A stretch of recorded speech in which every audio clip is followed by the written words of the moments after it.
Hello golfers! Today I'm outside at the famous 18th hole at Olau Golf Course, probably one of the more difficult holes in the entire world. I'm on the back tee box. It's 480 yards over a ravine, about 250 yard carry, and then if I hit a good drive, let's say 290, I'll have still about 190 in over another ravine. So incredibly important to hit a good drive here. And today's subject will be the driver. And of course, this is one of the most enjoyable aspects of playing golf is good driving, and holes like this require it. So oftentimes it can be a source of frustration because if we're not hitting the driver well, we're just scrambling the entire day. So today we'll cover some basics of the driver, some interesting aspects maybe you haven't thought of before, and even if you have taken lessons with me before and heard this, it's nice to hear it again.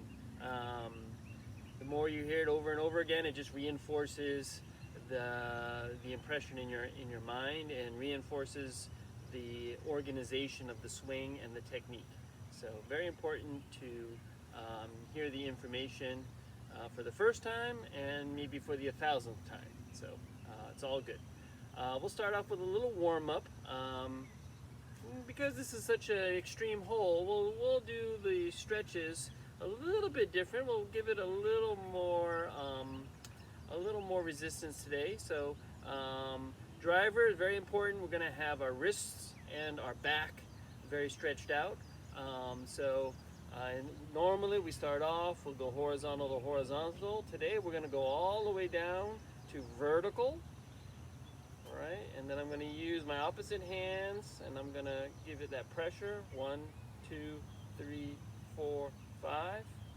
Go all the way 360 degrees. Keep my hand on the club, don't let go. Grab the shaft with your other hand. Keep your right elbow straight. 1, 2, 3, 4, 5, and then back.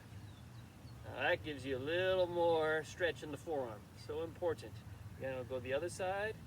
First, my thumb is up, elbow is straight, just like we talked about in the first video. Normally we'll stop to here. This time we're going to drop it all the way down to vertical. I'm going to bring the hand over and stretch it. 1, 2, 3, 4, 5. Let it come back up. Then back down. Keep my hand on the club. Don't let go. Reach and drop. 1, 2, 3, 4, 5. And then let it come back up. That gives it a little more stretch to those forearm muscles. And also, usually with a rotation, we turn the back like this. This time, I'm going to bring the club way back here. I'm going to put my left hand on my hip. I'm going to turn a little bit more beyond where we normally go. 1, 2, 3, 4, 5. Come back to center. I'll bring it up. First I'll do my rotation. Then I'm going to drop the club behind my back foot. Reach for my hip. Give it a little more stretch. 1, 2, 3, 4, 5. And then come back down. Also, we want to stretch the neck a little bit for driver. So driver, we do have some head rotation. So I'm going to simply look to my right, and maybe with my with both hands, holding my chin and maybe my forehead, just let it rotate a little more. 1, 2, 3, 4, 5. Come back to center. Look the other way. Chin and head. 1, 2, 3, 4, 5. And back to center. A very underutilized aspect of golf flexibility is neck flexibility. And driver, we need some head rotation, and that's why we need that neck to be flexible. So the next thing we're going to do is get some speed. So I've got my PVC pipe about somewhere about maybe 50 inches, and basically we're going to do some speed drills. So this PVC pipe is a very good weight to develop speed. It's heavier than your driver, but not so heavy that you're going to be fatigued and can't really whip it. So this is a great way to move the dial. In other words, increase your club head speed. And we just do, maybe 3 sets of 10. We'll kind of go through this a little bit quicker, but just to give you the idea, I'm going to hold it all the way at the end this time, at the base. Use my over-under grip. I'm going to go back slow on a 4 count. So here's address is 1, takeaway 2, halfway back 3, top 4, and then give it a good swish. 1, 2, 3, 4. Go the other side, left-handed. I'm just going to bring my left hand under the right. Make sure I'm equally balanced. 1, 2, 3, 4. One more time. 1, 2, 3, 4. And really get that sound going, right? I want to hear that swish.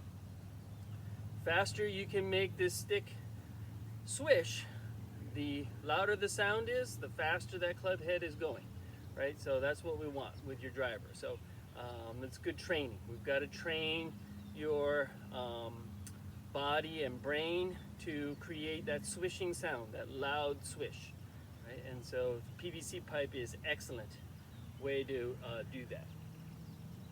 So we'll talk a little bit about the driver.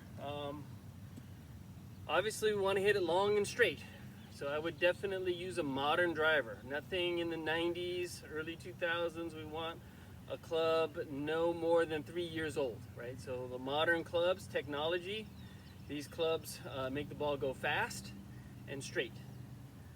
So I'm using a Cobra Speed Zone, and so this came out in 2020, but basically all the major companies make great drivers. So you have to, get fit with your pro or at a demo day and find the right loft and length and shaft. So for me, I'm using a 10.5 degree loft. I find it's easier to draw a driver that's in the 10 degree range. 9 degree range is kind of straightish. 8 and 7 definitely has more of a fade bias.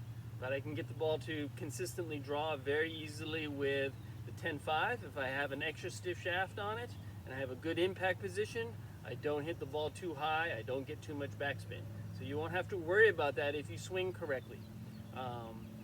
Club head speed is going to dictate really the stiffness of the shaft. So the rule of thumb is if you swing at 100 miles an hour or more, we're going to use an X. Anywhere in the 90 mile an hour range, we're going to use a stiff. 80 mile an hour range is regular, and light would be 70, and L-flex would be 60 and less, right? So definitely want to pick up that club head speed more than 60. So using that stick and using some of these ideas we're going to talk about should definitely increase club head speed. We're not going to go into all the very specific aspects of driving, but I'll cover the general basics. So next bit of equipment is we want a driver tee. So this is a tee made by Pride. It has a little blue strip on it so that it gives you an indication of how high you should tee the ball up. This is 3 1/4 inches, right? So we want a high tee. Long drivers tee the ball up high. The idea is we're going to catch the ball in the upswing with our head back, and that gives us a very good launch condition. High launch, low spin. That's what we're looking for distance. So we need a high tee. You also need a quality golf ball. So definitely get one of the better quality balls like a Titleist Pro V1, Callaway Chrome Soft, TaylorMade TPX, something with the soft cover, but very high density core. And of course you're going to get what you pay for. Those are expensive balls, but you will pick up driver distance with those balls. So that's another key component of your equipment. We're going to cover next the basics of address. So I'll place the ball here as such. I'm going to tee the ball up very high. I can still see a little bit of that blue paint. My feet are going to be the widest with driver because I'm going to get a little more thrust with my hips and with the wider stance. So you notice all long drive hitters have very wide stances. Right now, if you're already a long hitter and you want some accuracy, or you have a very narrow hole, narrowing your stance is not a bad idea. right? It makes it easier to hit straight, but there's a trade-off, right? So sometimes, you know, what I'm going to advise people to do is to find that happy medium between power and accuracy, right? There's a little bit of trade-off going for one or the other, especially with driver, right? So we don't want to have so much power characteristics that we're all over the place, but we don't want to hit every fairway, but then you can't reach the green either, right? So it's got to have, you got to be able to score, and you have to have the scoring clubs in your hand, right? So you have to hit the ball far enough to get those short irons in your hands on the par fours. Okay, so we got the high tee. We're going to have a wide stance, about, I would say, 18 inches from heel to heel. Both feet are going to be flared out, right? So the right foot's going to be about 10 degrees, the left foot's 25 degrees, right? And that's going to keep our feet flat on the ground as we turn, right? So if my feet are parallel, like number 11s, then as I try to turn, my feet are going to twist. So you see a lot of that, you know, happening sometimes with amateurs. Their feet are twisting as they hit the ball, right? So rotation wants to go in a circle, so your feet have to be flared out to support that rotation. Next is the hand position is going to be inside my left thigh. Ball position is going to be opposite my left ear, so a little bit forward. That helps me catch it on the upswing. Also, my head is going to be a little bit back. My shoulders will be slanted like this. Right, so I have a shoulder slant, head back, ball position forward. That all helps me catch it on the upswing, which is going to give you a better launch condition, right, and lower backspin. Right, so when golfers hit a little bit too level and hit down on the ball, that's the distance killer. Ball tends to slice to the right, has a lot of backspin. Also, hitting down on a driver, you lose a lot of energy, right? It doesn't get compressed into the golf ball. So setup, call this a little reverse K. So my left arm is straight, and then I have that tilt with my right arm and my right leg, right? So it kind of looks like a reverse K. And then my knees are very wide. I don't want them pinched in because that's going to restrict my rotation. It's going to keep my hips too rigid, right? So I want to be able to have my knees wide so that I can have a very good base of support and a lower center of gravity. Okay, so then the takeaway, same thing like we covered in the first video. I'm basically going to use my arms and a little bit of wrist. The club's going to get to parallel. I haven't moved my body, right? So my knees have stayed wide, my hips have not turned, my head hasn't moved, right? So very important takeaway is just arms and a little bit of wrist. I've already have my wrist cocked about 20 degrees at address, right? And then because my hands are forward, and I have the over-under grip. Now I'm going to start my rotation, hips, back, head. Right? The club is going to stay above my head, right? So I don't want to drop, I don't want to bend, I don't want to get narrow. I don't want to bring it down my back, right? So that all happens because of flexion, right? So I want to eliminate unnecessary wrist and elbow flexion. Now sometimes that happens because the speed of the backswing is fast. So when the speed of the backswing is fast, right, it kind of whips in and then everything kind of bounces. And then very easy you get a casting action, right? That's a distance killer. So you're going to go back a little bit slower, try to wind up, coil up. Don't swing the club back, turn the club back, right? So I'm going to let take away hips, back, and head, keeping the club above my head, the level of my head, not letting it drop down.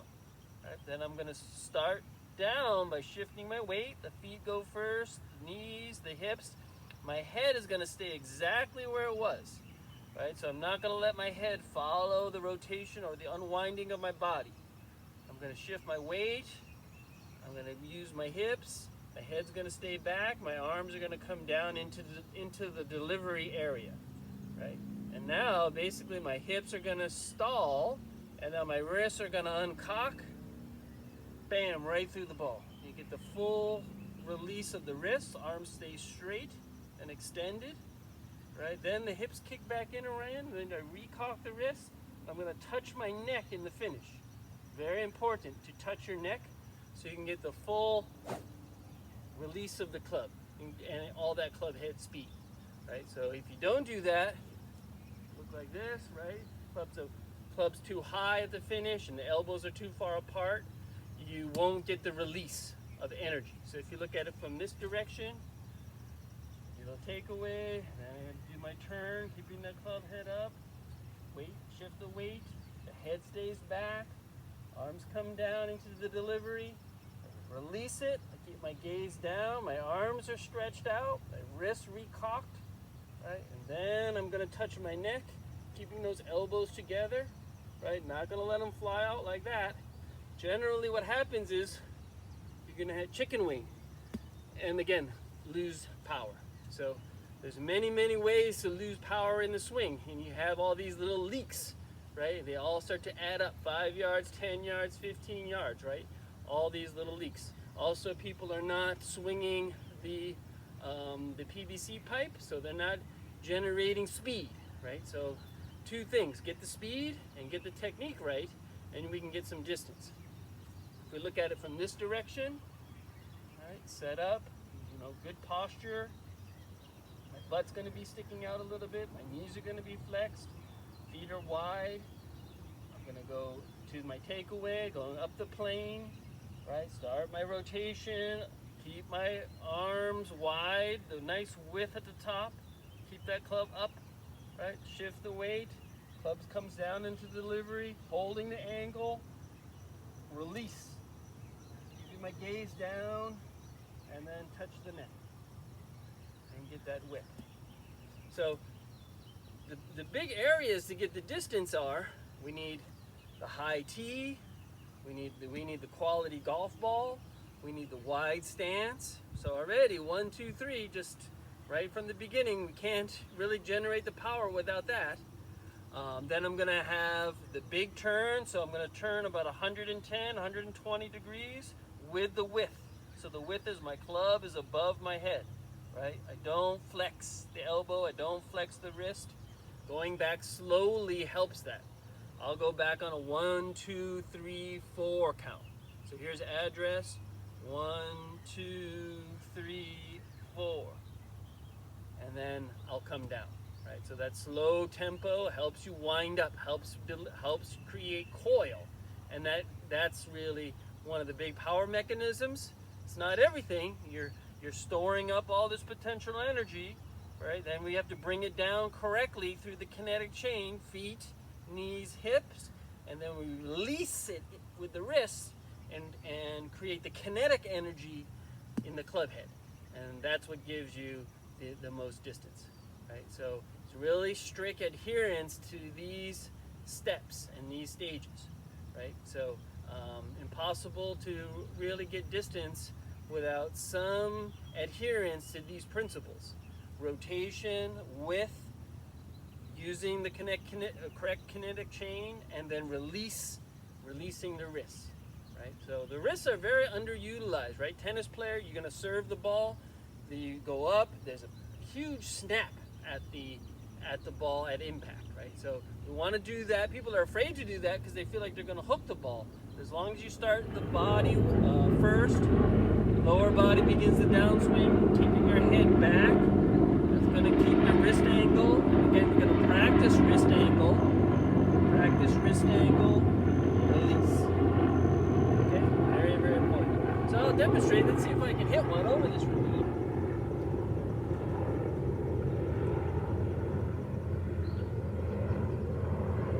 It's always so much fun to have a challenge like this, be able to execute. It's one of the big joys of golf, right? Very satisfying. So I'm going to go into my address. I'm going to create a little waggle, priming the muscles. My grip pressure is very light. That's going to help me with my club head speed. Go back on the 4 count.